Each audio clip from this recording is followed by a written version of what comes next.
Again आप सभी का स्वागत है। इस पार्ट में हम समझेंगे यूजेस। पहले पार्ट में हमने समझा डांस मूवमेंट थेरेपी या डांस थेरेपी ये क्या है। तो यूजेस यानी क्या, कहाँ कहाँ पर इसका इस्तेमाल होता है।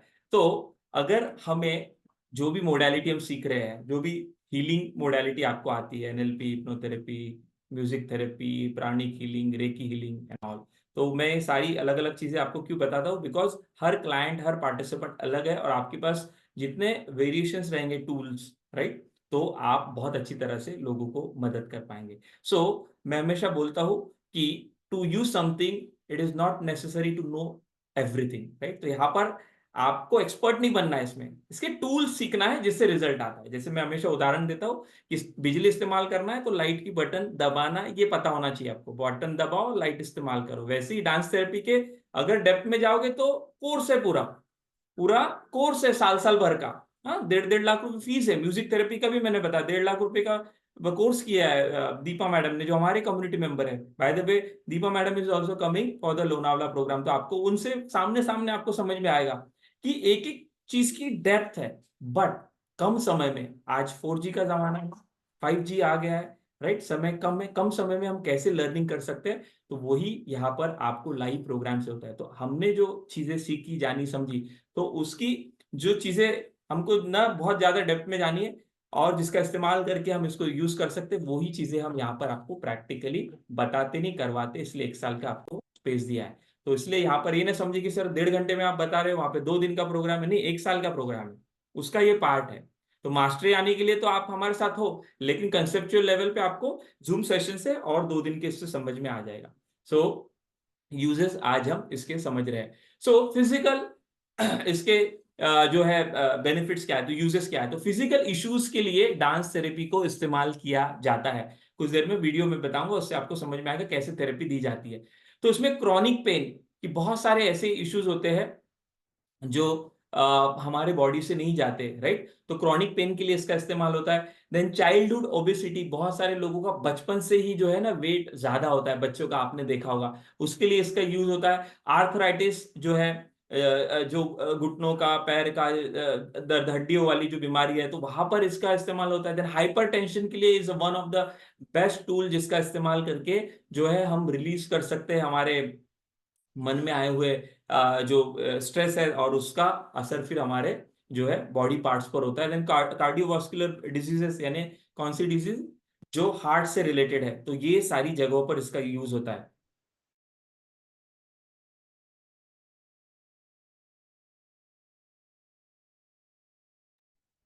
यस, बस बस दो दो दो नंबर पे।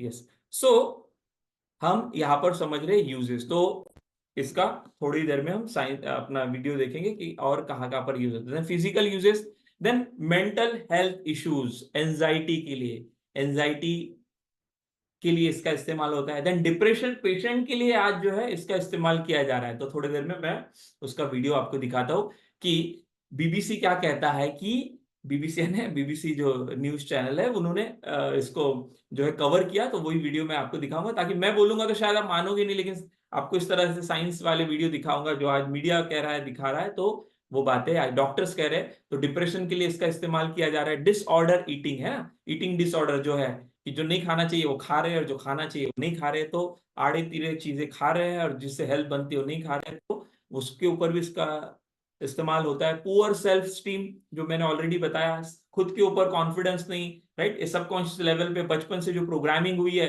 तो ऐसे ऐसी कुछ बातें बचपन में हुई है ना, किसी का कभी इंसल्ट हो जाता है, किसी के ऐसी घटना है कि आपस में बात कर रहे हैं और सबके सामने ऐसा कुछ बोल दिया, टीचर ने कुछ ऐसा बोल दिया।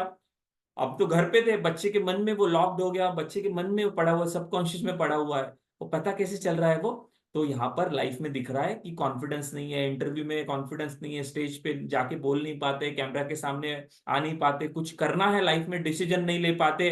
तो ये सारे जो मैं आपको एग्जांपल दे रहा हूं, तो ये सिम्टम है किसके, कि कोई ना कोई सेल्फ स्टीम से रिलेटेड इशू है। तो डांस मूवमेंट थेरेपी कैसे काम करती है, जो कि एक्सप्रेसिव थेरेपी है, तो इसमें ऐसी कुछ मूवमेंट है जो थोड़ी देर में हम समझेंगे, और आने वाले दिनों में और रेसिडेंशियल प्रोग्राम में डिटेल में समझेंगे कि मात्र वो मूवमेंट करने से जो मन का जो पकड़ा हुआ वो इमोशन है वो रिलीज होता है। कैसे रिलीज होता है? बिकॉज डांस मूवमेंट थेरेपी की कुछ प्रिंसिपल है जो आने वाले दो तीन अम, 2-3 स्लाइड के बाद पार्ट है तो उसमें समझ में आएगा। तो मन में कुछ होता है तो शरीर पर, और शरीर और मन ये कनेक्टेड है, तो मन में जो होता है उसका असर शरीर पर, तो शरीर से कुछ करेंगे तो मन की चीजें रिलीज होगी। तो this is also one of the beautiful modality and therapy through which we can release lot of emotion. So need not necessary to take person into deep down state. EFT उस दिन बताया वो एक है बढ़िया, और लाफ्टर मैंने बताया आपको ऑलरेडी सिखाया है, और उसको प्रैक्टिस भी हम करते हैं, डांस भी one of them.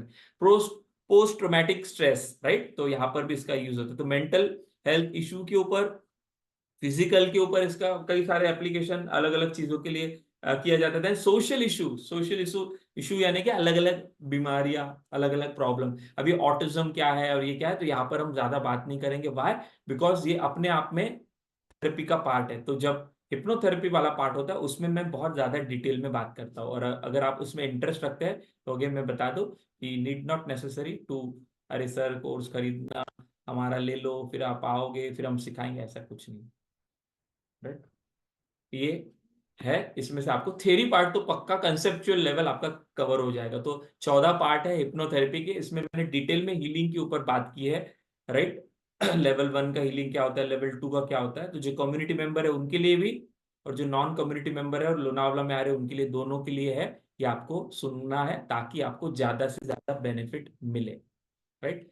Then aggression, violence, गुस्सा आता है ना, तो सोशल इशू क्यों कहा गया है? क्योंकि गुस्सा वाले आप हो तो फिर रिलेशन बिगड़ेंगे तो बिजनेस में और बाकी जगह पर इफेक्ट होगा। तो डांस थेरेपी से भी एग्रेशन को कम किया जा सकता है।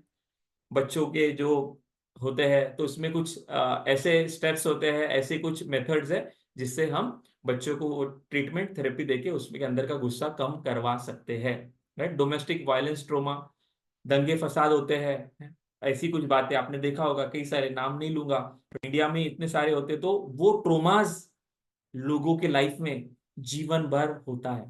किसी ने किसी का सामने देख लिया, अर्थक्वेक आया और सामने इतने सारे लोग मरे पड़े हैं, या फिर आपने अगर डिफेंस वालों का अगर आपने नहीं देखा, मैंने कई सारी थेरेपीज, और मैं इंडिविजुअल काउंसलिंग करता था पहले, अभी तो मैं इंडिविजुअल नहीं करता हूँ, अभी ग्रुप थेरेपी लेता हूँ, और ग्रुप थेरेपी सेशन ही है हमारा लोनावला में।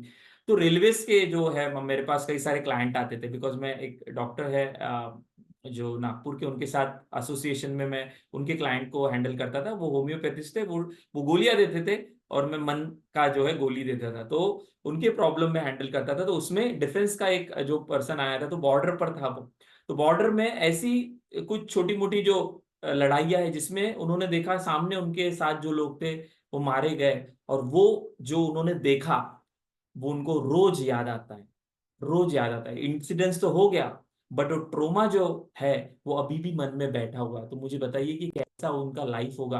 तो इसी को बोला गया है कि सोशल इश्यूज, तो फिर वो जा नहीं पाते ऐसी जगहों पर, या फिर ऐसी चीजों को सोच कर ही, तो वो कैसे रिलीज करे, वो भी डांस थेरेपी के माध्यम से होता है। थोड़ी देर में वीडियो देखेंगे।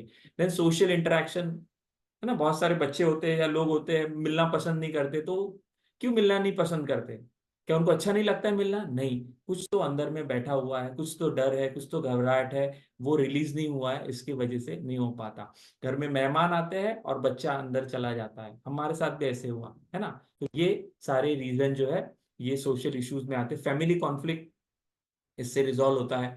Cognitive issue, right, dementia, communication issue, ये सारे जो है कौन से है, डांस थेरेपी के माध्यम से रिलीज किया जा सकता है, राइट। तो ये सारे मैंने बताया, इसके फायदे क्या है ये हम समझेंगे।